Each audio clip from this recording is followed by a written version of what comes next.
Assalamualaikum warahmatullahi wabarakatuh. Hai teman-teman, perkenalkan nama saya Salsara Syifah Maharani, mahasiswa semester 4 Program Studi Komunikasi dan Penyiaran Islam, Universitas Islam Bunga Bangsa Cirebon. Pada kesempatan kali ini, saya ingin sedikit menjelaskan isi dari makalah kami, saya sendiri Salsara Syifah Maharani, dan teman saya Sefi Nur Faisyah, dengan judul Stereotype dalam Komunikasi Antar Budaya. Teman-teman, seperti yang sudah banyak kita ketahui, bahwa Indonesia merupakan negara majemuk yang memiliki banyak suku bangsa, bahasa, serta adat istiadat yang beragam. Keberagaman ini bukan hanya menjadi identitas bangsa, melainkan juga potensi besar untuk membangun persaudaraan dan kemajuan bersama. Namun, di sisi lain, keberagaman ini justru ibarat dua mata pisau. Jika tidak dikelola dengan baik, perbedaan yang ada justru bisa menjadi sumber perpecahan dan kesalahpahaman di tengah masyarakat. Dalam proses interaksi sehari-hari, komunikasi menjadi jembatan utama yang menghubungkan satu kelompok dengan kelompok lainnya. Komunikasi antar budaya terjadi ketika individu dari latar belakang yang berbeda melakukan komunikasi atau interaksi dengan individu lain yang melibatkan pesan atau bahkan perasaan. Pada kenyataannya, komunikasi ini tidak selalu berjalan mulus. Seringkali muncul kendala karena adanya perbedaan cara pandang, nilai, maupun norma yang dianut masing-masing pihak. Salah satu hambatan terbesar yang kerap muncul dari interaksi tersebut adalah adanya prasangka atau sudut pandang sepihak yang terbentuk di benak masyarakat, yang sering kita kenal dengan istilah stereotype. Stereotype terbentuk karena adanya kecenderungan manusia untuk menyederhanakan realitas yang kompleks menjadi gambaran umum atau label tertentu terhadap suatu kelompok budaya. Misalnya, anggapan bahwa suatu kelompok tertentu identik dengan sifat pemalas, pelit, keras kepala, atau sebaliknya, ramah dan baik hati. Padahal penilaian tersebut belum tentu berlaku untuk setiap individu dalam kelompok tersebut. Sayangnya, stereotip ini seringkali menjadi landasan seseorang dalam menilai orang lain tanpa mau mengetahui fakta yang sebenarnya. Hal ini menciptakan jarak dan memicu kesalahpahaman yang berujung pada munculnya ketidakpercayaan. Ketika stereotip negatif sudah mengakar, maka konflik susah untuk dihindari. Konflik dalam komunikasi antar budaya terjadi dalam berbagai bentuk, mulai dari pertengkaran kecil, perselisihan pendapat, hingga gesekan sosial yang lebih luas. Kebersamaan dalam memaknai simbol, bahasa tubuh, maupun nada bicara seringkali disalahartikan sebagai bentuk penghinaan atau ancaman. Akibatnya, komunikasi yang harusnya menjadi jembatan malah justru bisa menjadi sumber perpecahan. Fenomena ini menjadi perhatian penting, terlebih di dalam globalisasi yang semakin maju dan kemajuan teknologi yang membuat pertemuan antar budaya lebih intensif, baik secara langsung maupun secara media sosial. Jika stereotip terus dibiarkan dan tidak diluruskan, maka benih-benih konflik akan terus tumbuh dan mengancam kerukunan hidup masyarakat. Oleh karena itu, penting bagi kita untuk memahami bagaimana stereotip itu terbentuk, bagaimana konflik itu ditimbulkan, dan dikelola dengan baik. Berdasarkan permasalahan yang sudah diuraikan, maka kami mengambil beberapa rumusan masalah. Di antaranya, 1. Bagaimana konsep dan bentuk-bentuk stereotip dalam komunikasi antar budaya. 2. Apa faktor-faktor yang menyebabkan munculnya stereotip dalam interaksi antar kelompok budaya. 3. Bagaimana proses terbentuknya konflik akibat adanya stereotip dalam komunikasi antar budaya. 4. Apa dampak yang ditimbulkan oleh stereotip dan konflik terhadap hubungan antar kelompok di masyarakat. Dan yang terakhir yaitu bagaimana strategi atau upaya yang dapat dilakukan untuk meminimalkan stereotip dan menyelesaikan konflik dalam komunikasi antar budaya. Maka tujuan dari masalah ini adalah untuk menjawab dari beberapa rumusan masalah tadi. Kita langsung masuk ke bab 2 yaitu pembahasan. Yang pertama kami akan membahas tentang konsep dasar stereotip. Di sini ada pengertian umum, pengertian dari stereotip. Secara umum, stereotip adalah gambaran atau penilaian umum, kaku, dan cenderung disederhanakan terhadap sekelompok orang yang memiliki kesamaan latar belakang budaya, etnis, agama, bangsa, jenis kelamin, atau ciri lainnya. Penilaian ini diterapkan secara menyeluruh kepada seluruh anggota kelompok tersebut, tanpa mempertimbangkan keunikan atau perbedaan individu di dalamnya. Stereotip terbentuk sebagai mekanisme kognitif manusia untuk menyederhanakan informasi yang kompleks agar lebih mudah dipahami dan diolah, namun seringkali menjadi tidak akurat dan menimbulkan dampak negatif dalam komunikasi, terutama antar budaya. Menurut pandangan para ahli, stereotip adalah, menurut Walter Lippmann tahun 1922, Ahli yang pertama kali memperkenalkan istilah ini dalam konteks psikologi, sosial, dan komunikasi.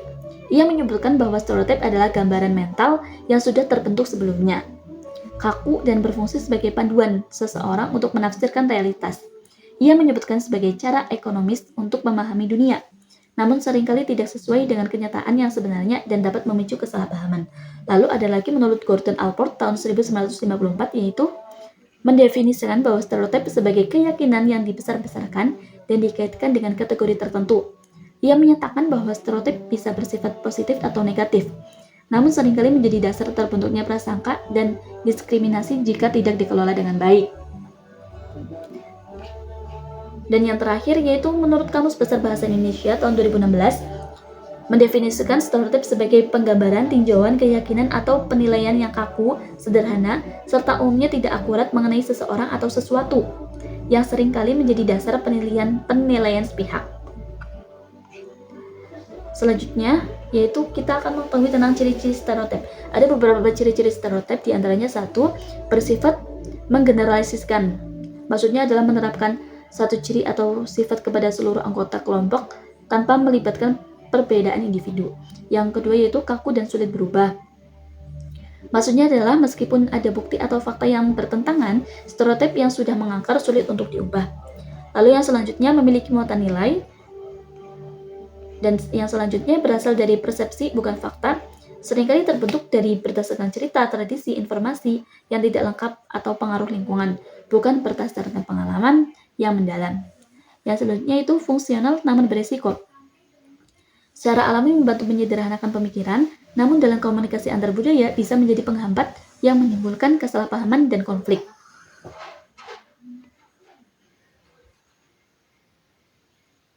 Yang selanjutnya itu fungsi dan dampak stereotip. Stereotip sendiri memiliki fungsi sebagai penyederhana informasi, mengurangi ketidakpastian saat berhadapan dengan hal baru, serta memperkuat identitas kelompok. Namun, dalam konteks komunikasi antar budaya, stereotip bisa menimbulkan dampak negatif seperti menimbulkan prasangka, diskriminasi, jarak psikologis, hingga konflik sosial yang lebih luas. Yang selanjutnya yang akan kita bahas yaitu bentuk-bentuk stereotip dalam komunikasi antar budaya.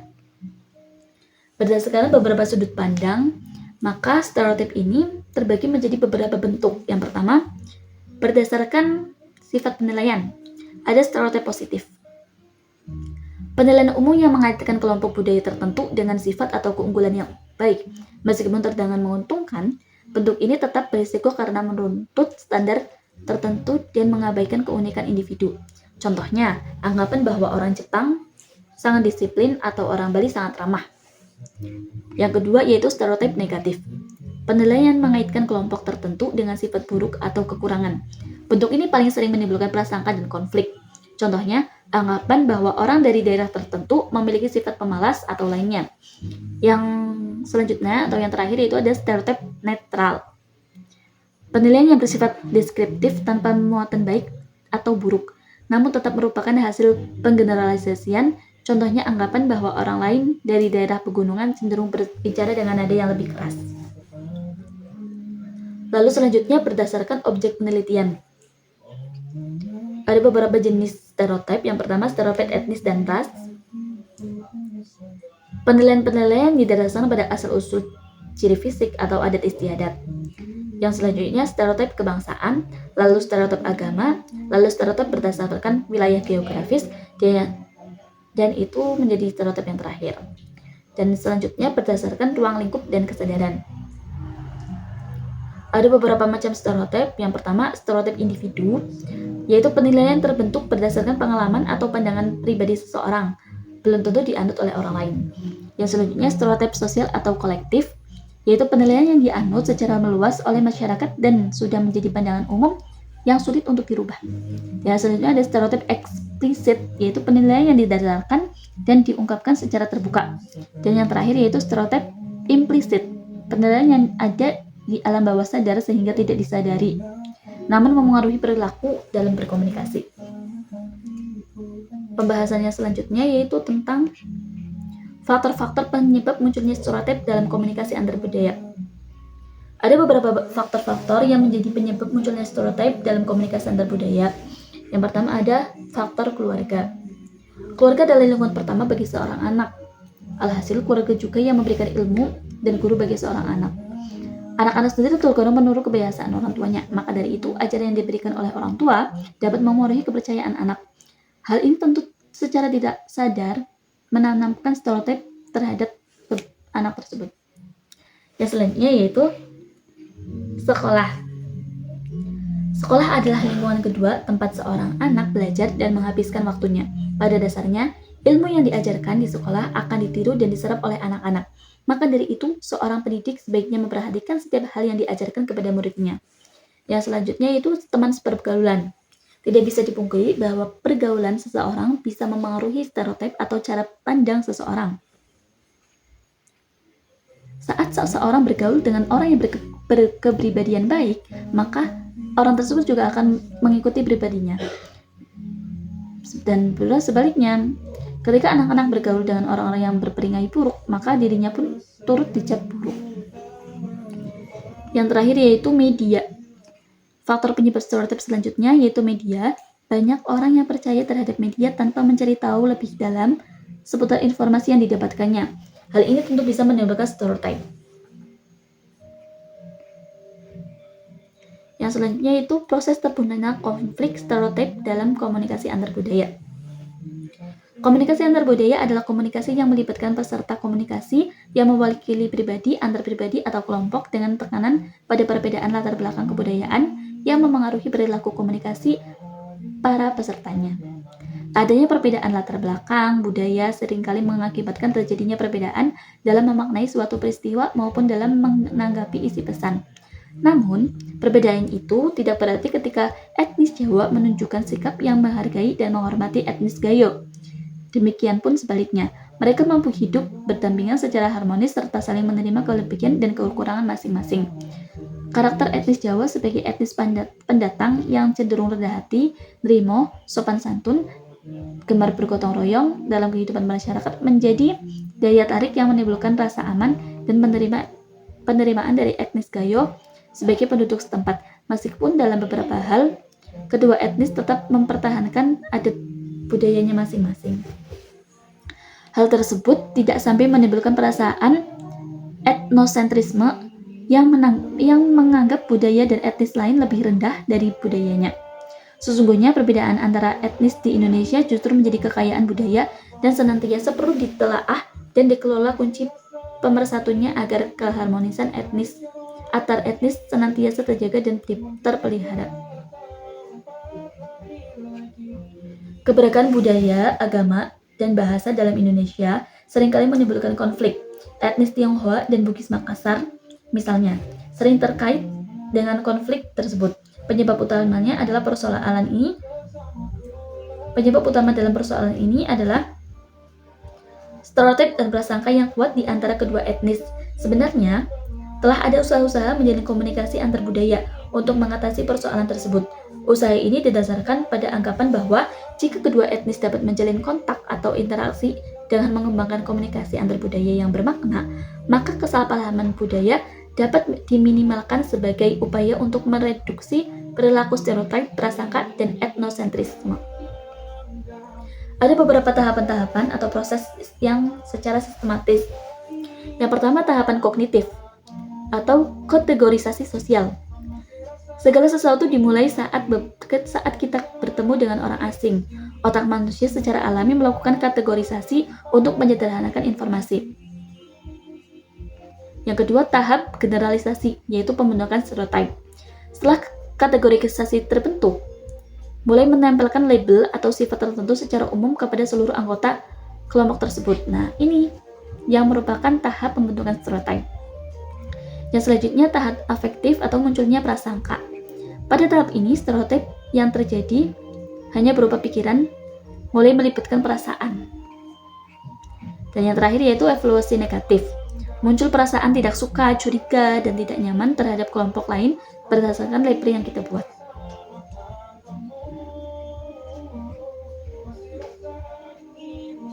Selanjutnya tahap interaksi, yaitu gangguan dalam komunikasi atau noise. Saat komunikasi benar-benar terjadi, stereotip bertindak sebagai filter atau gangguan yang mendistorsi pesan. Yang selanjutnya, tahap perilaku atau eskalasi konflik.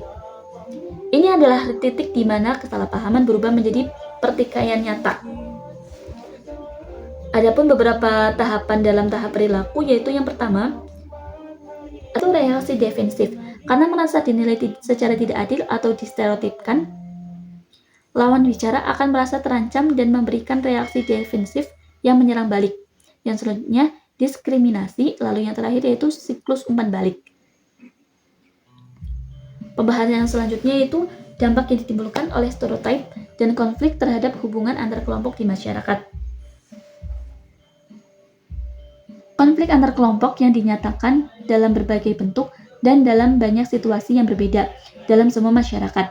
Dalam organisasi, perbedaan yang dikelola dengan buruk antar departemen atau faksi-faksi dalam unit yang sama dapat mengendorkan semangat, menciptakan permusuhan, dan mengurangi motivasi dan produktivitas.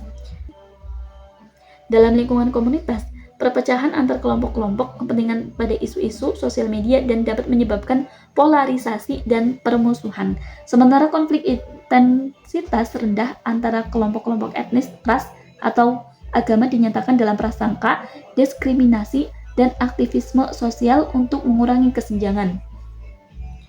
Ada beberapa dampak-dampak bagi hubungan antar kelompok di masyarakat, di antaranya satu, terjadinya segregasi atau polarisasi sosial. Segregasi adalah kelompok-kelompok mulai menarik diri dan hanya berinteraksi dengan kaumnya sendiri.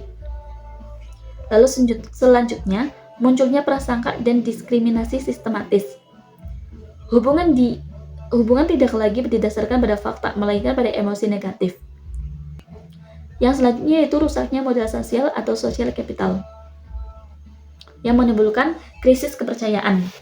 Ketika stereotip negatif mendominasi, rasa percaya antar warga akan hilang. Tanpa kepercayaan, masyarakat sulit untuk bergotong royong atau mencapai konsensus dalam isu-isu penting. Selanjutnya, ada strategi atau upaya yang dapat dilakukan untuk meminimalkan stereotip dan menyelesaikan konflik dalam komunikasi antar budaya. Di antaranya, meningkatkan kesadaran diri atau self-awareness. Yang selanjutnya, menerapkan empati budaya dan relativisme. Yang selanjutnya, edukasi dan kontak antar budaya. Dan yang terakhir yaitu strategi penyelesaian konflik. Teman-teman, demikian yang dapat saya sampaikan. Kurang lebihnya saya mohon maaf. Wassalamualaikum warahmatullahi wabarakatuh.